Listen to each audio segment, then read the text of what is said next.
So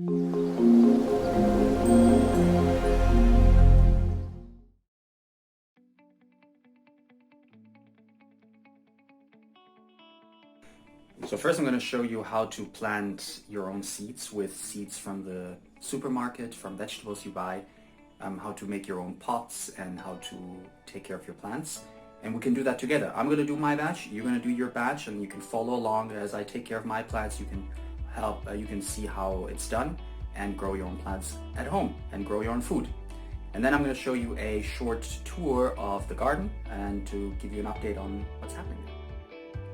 Just find some seeds in any vegetable or fruit you buy from the supermarket, like this pepper, for example, or this bean, or these peas. Just take them out, collect them. Make sure you don't forget which one's which. If you're moving around, I like to cover them in a piece of paper so that they don't get lost. As a plant pot, you can just take any bottle, cut it in half, make some holes for drainage, and then you just fill it up with soil. And so I made 3 here, and we're gonna add the soil and the seeds to these. So here I filled it up with soil and the seeds are on top. I'm using pepper seeds, and all you gotta do is just push them down a little bit into the soil like this. See? And you can take also a little bit of extra soil and cover them a little. Just don't do it too deep, so they don't have to bury themselves out too much. So you can do that for all of your pots that you've made. And so last step, when watering, just give it a little time for the water to seep through. You can see there it's going through. It's kind of important that the seeds are wet, because that's for them the signal to start germinating.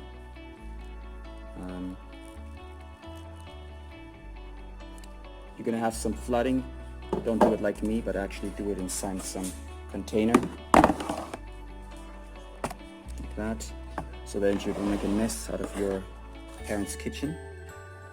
The good thing about this is that you can see that the soil is still quite dry. You can start adding more, let the water seep out through the bottom, which is fine.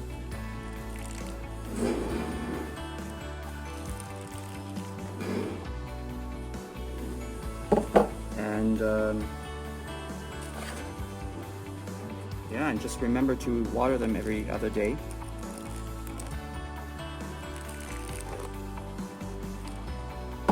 That. So we'll come back to this in the next video and see if anything happened.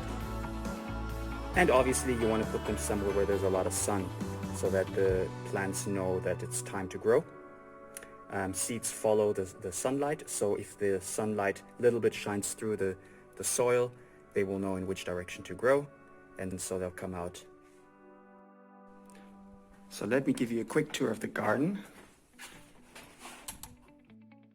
First up, we've got lovely courgettes. As you can see, this one's particularly large, almost ready to harvest. Lots of strawberries are out and ready to be eaten. This one.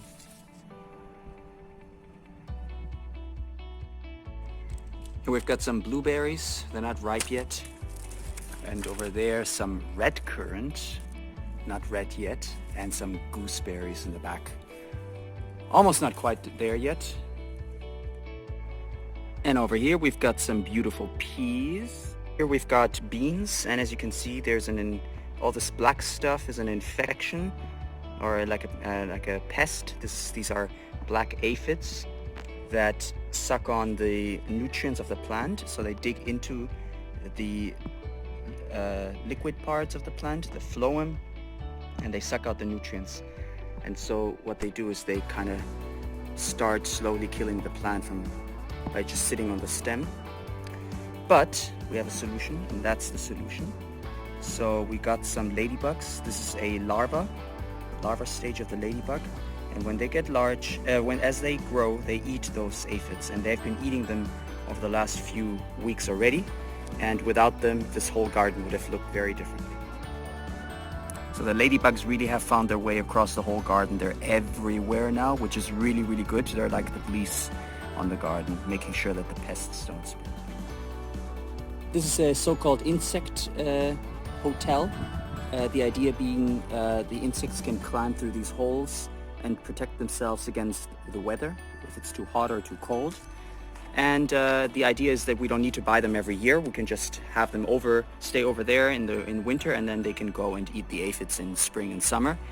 Over here, the artichoke, for example, also has aphids inside. So we're not going to harvest the artichoke, but let it grow out and let the aphids have enough food. This raised bed doesn't have much to show because that in the middle is a pumpkin. And a pumpkin becomes really big, and it's going to take up the whole space in this raised bed. So we're going to leave it quite empty.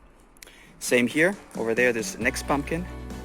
And so there's some rockets, some smaller plants, but they will not last so long. And by that time the pumpkin grows large, the other plants will have given way. The vines that are going up this dome are grape vines. And I'm trying to train them to go up along the white beams so that one day you can stand in here and have a green cover with grapevines hanging down.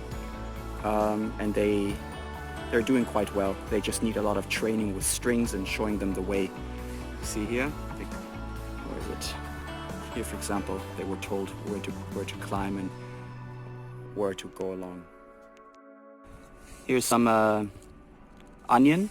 Let's take out one onion bulb and see how it has grown. So this I will probably take home and use it for cooking. It's really nice. And you can use all of this also obviously for cooking as well. It's a very, very strong taste. This is an attempt at a DIY greenhouse. Just putting up a bit of a wood, connecting it, screwing it to the raised bed, and then growing plants in here. It's really hot, so the heat is really coming out as I stand here. And there's a bunch of tomatoes growing, and we'll see how they fare, as well as some cucumbers and some chilies in the back. Though it's not working as I had hoped, but we'll have to continue checking this out. This dome has bird netting inside to protect the fruit, the fruit trees from the birds. Because birds love to steal fruit, and last year we didn't do that and we lost all our fruit. So this year we're going to actually have a harvest. There are a few flowers here and there.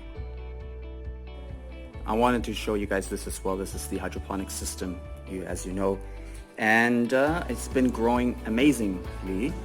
For example, this is the biggest, the squash, which sits right here inside the water. Come on, focus.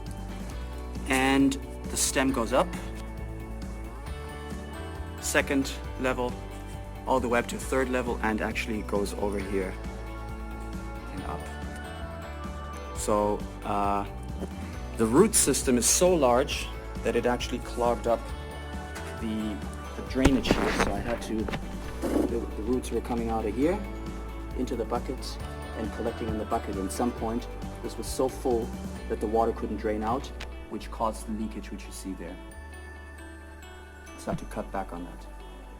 But as you can see, this took maybe 4 or 5 weeks to grow. And so it just shows if you give the plants whatever they need, they can just absolutely take over and grow like crazy. What else do we have here? Some carrot, it's first time. Melon, sweet melon. Some tomatoes, one over there. The other one, growing very well. Some chili, and squash, and then the melon, and some chili as well. So kind of repeating on the bottom. These plants will permanently stay here. The roots have been entangled. You can't get them out of the holes anymore. So they're going to live here until they've carried fruit and die. These, on the other hand, they can be moved into the garden because they're growing separately in buckets. Let's look at this squash. So, as you can see, here's the root system. And we can take that root system and the whole plant and put it in soil outside in the garden and let it grow there. Just have to be careful with carrying it onto the garden.